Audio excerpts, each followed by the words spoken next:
Asa ka? Asa ka? Na? Naniuto na ka? Naniuto na ka? Wala. Wala pa ikapalit. Wala ka ikapalit naniuto? Ha? Kuan naniuto ta. Asa ka mo gaon?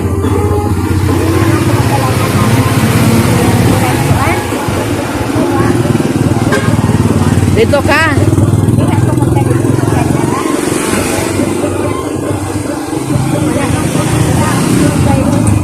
Wala ko ikapalit.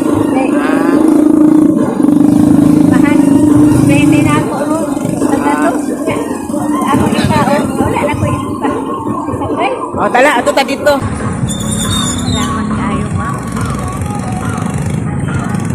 So ayan guys, dadali natin si Tia Magling sa isang pagkainan. Kasi kanina pa daw siya nagugutom. Gusto niyang kumain.